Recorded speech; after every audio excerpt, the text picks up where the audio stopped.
ഒരാൾ ഇസ്ലാമിലേക്ക് പ്രവേശിക്കുന്നതിൻ്റെ ഒന്നാമത്തെ പടി എന്താണ്? അഷ്ഹദു അൻ ലാ ഇലാഹ ഇല്ലല്ലാഹ് വ അഷ്ഹദു അന്ന മുഹമ്മദ് റസൂലുള്ളാഹ് എന്ന പ്രഖ്യാപനമാണ്.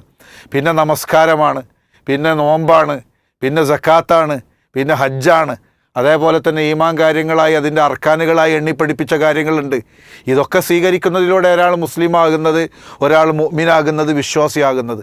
ആ വിശ്വാസികൾക്ക് വേണ്ടിയാണ് അല്ലാഹു സുബ്ഹാനഹു തആല സ്വർഗം ഒരുക്കി വച്ചിട്ടുള്ളത്. ആ സ്വർഗത്തിലേക്ക് വിശ്വാസികൾക്ക് പ്രവേശനം നൽകുമെന്ന് അല്ലാഹു സുബ്ഹാനഹു തആല വിശുദ്ധ ഖുർആനിലൂടെ പഠിപ്പിച്ചിട്ടുണ്ട്. അതുകൊണ്ട് ഇസ്ലാമിൻ്റെ അടിസ്ഥാനപരമായ തത്വം എന്ന് പറയുന്നത് ലോകത്തിൻ്റെ സൃഷ്ടാവും സംരക്ഷകനുമായ അള്ളാഹു, ആ അള്ളാഹുവിനെ അംഗീകരിക്കുകയും അള്ളാഹുവിന് വിധേയമായി ജീവിക്കുകയും അള്ളാഹു സുബ്ഹാനഹു തആലയുടെ കൽപ്പനകൾ പൂർണ്ണമായും അംഗീകരിക്കുകയും അള്ളാഹു പറഞ്ഞത് സമീഅനാ വ അത്താഅനാ, കേട്ടു അനുസരിച്ചു, ആമന്ന ഞങ്ങൾ വിശ്വസിച്ചിരിക്കുന്നു, ഞങ്ങൾ സത്യപ്പെടുത്തിയിരിക്കുന്നു എന്ന് ഉറക്കെ പ്രഖ്യാപിക്കുകയും മനസാ വാചാ കർമ്മണ അതിൽ പൂർണ്ണമായും അംഗീകരിക്കുകയും ചെയ്യുമ്പോഴാണ് ഒരാൾ വിശ്വാസിയാവുക. അങ്ങനെ വിശ്വാസിയായ ആളുകളെ സംബന്ധിച്ചിടത്തോളം അവന് സ്വർഗപ്രവേശം ലഭിക്കും. പിന്നെ നമ്മൾ കൊടുക്കുന്ന പേരുകൾ ഏതെങ്കിലും വ്യക്തിയുടെ പേരല്ല, ആളുകളുടെ വിശ്വാസമാണെന്ത് ഇസ്ലാം പരിഗണിക്കുന്നത് എന്നതാണ് അടിസ്ഥാനപരമായി മനസ്സിലാക്കേണ്ടത്.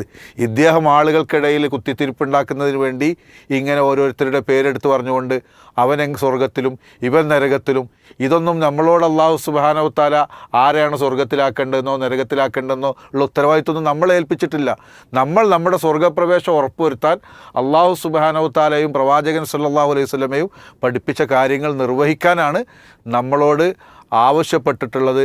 അതിന് വിപരീതമായി ഇദ്ദേഹം ചെയ്തുകൊണ്ടിരിക്കുന്നത് മനുഷ്യന്മാരുടെ സ്വർഗം നഷ്ടപ്പെടുത്താനുള്ള കുതന്ത്രങ്ങളാണ്. ഇതുപോലുള്ള ഒരുപാട് കാര്യങ്ങൾ അദ്ദേഹം ചെയ്തു വെച്ചതായിട്ട് നമുക്ക് കാണാൻ സാധിക്കും. ഇത്തരം കുതന്ത്രങ്ങളിൽ നിന്ന് അകന്ന് നിൽക്കുക, അല്ലാഹു സുബ്ഹാനഹു തആലയുടെ മഹത്വം മനസ്സിലാക്കുക.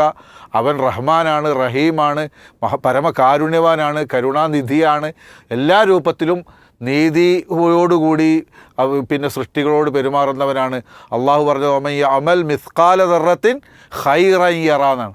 ഒരു അണുമണിത്തൂക്കം നന്മ ചെയ്താൽ അതിൻ്റെ പ്രതിഫലം വിശ്വാസിയായ ഒരാൾക്ക് ലഭിക്കുമെന്ന് തന്നെയാണ് അള്ളാഹു സുബ്ഹാനഹു തആല പിന്നെ വിശ്വാസികൾക്ക് സന്തോഷ വാർത്ത അറിയിച്ചിട്ടുള്ളത്.